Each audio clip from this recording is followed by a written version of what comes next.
Hello students, आज हम class 9 की साइंस की वर्कशीट नंबर 30 कर रहे हैं। ये 17 सितंबर के लिए आई है। ये चैप्टर 6 से रिलेटेड है, टिश्यू। आज का टॉपिक है एपिडर्मिस। चलिए बच्चों शुरू करते हैं। ज्ञान जिज्ञासा से पूछता है, जिज्ञासा दीदी, how are plants able to protect themselves? जिज्ञासा जवाब देती है, Gyan, plants have protective tissues for this purpose. The entire surface of the plant is covered by this tissue.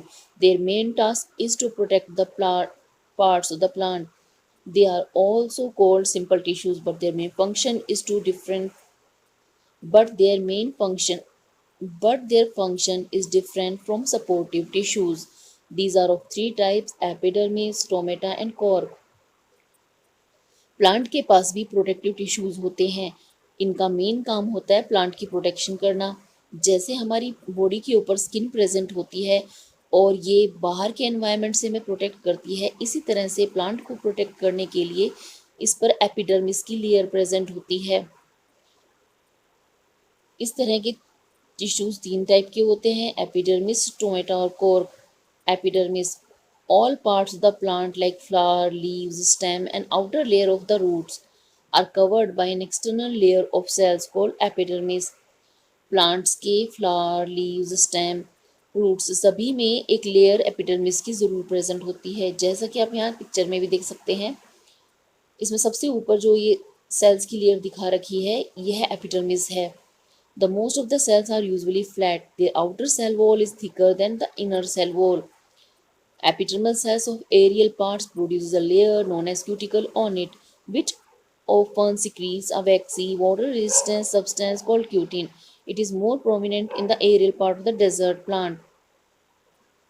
जो डेजर्ट प्लांट होते हैं उनमें यह एपिडर्मिस की लेयर अपने ऊपर एक वैक्सी कोटिंग भी बना लेती है, जो प्लांट के वाटर के इवेपोरेशन को बचाती है। इस तरह से प्लांट में पानी बना रहता है।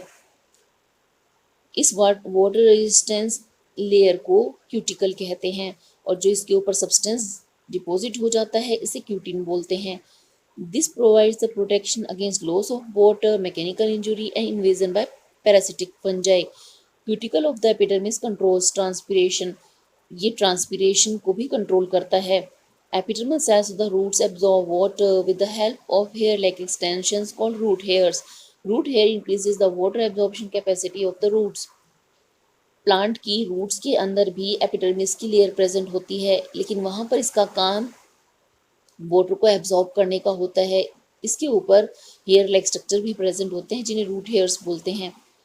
Stomata, epidermis layer of leaves have tiny pore like structure called stomata. Leaf की एपिडर्मिस की लेयर में इस तरह से स्टोमेटा लाइक स्ट्रक्चर प्रेजेंट होते हैं। इसको यहाँ पर बड़ा करके दिखाया गया है। इसमें दो सेल्स होती हैं बाहर, जो जिन्हें हम गार्ड सेल कहते हैं, जो अंदर वाले होल के साइज को कंट्रोल करती हैं। जो इसके अंदर होल प्रेजेंट होता है, इसे हम स्टोमेटा बोलते हैं। These pores are surrounded by kidney beans like small cells known as guard cells. These cells control the opening and closing of the stomata. Function of stomata is to exchange the gases from the atmosphere. They also help in transpiration. Plant photosynthesis करते हैं और photosynthesis के time उन्हें carbon dioxide की ज़रूरत होती है, जो वो एयर से लेते हैं।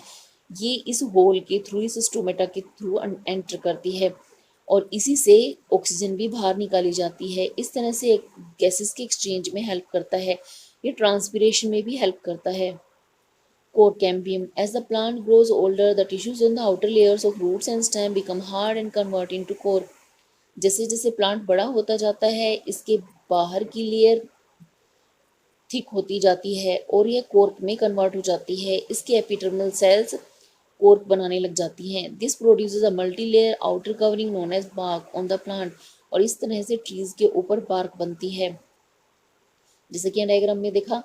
Due to the deposition of suberin, a chemical substance produced by this tissue between the cells, the cell walls become thick and no intercellular space is left between them and cells become dead.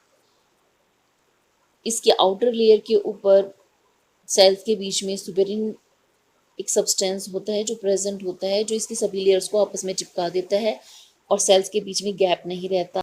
Suberin makes bark and cork impervious to gases and water. Thus it protects the plant from jerks and wounds. Suberin bark को और core को gases और water से बचाता है और इस तरह टूट फूट भी नहीं होने देता है। इस तरह प्रोटेक्टिव टिश्यू का काम करता है। Check yourself, what are protective tissues, where are they located in a plant? Plants have protective tissues to protect the parts of the plant. These are of three types: epidermis, stomata, and cork.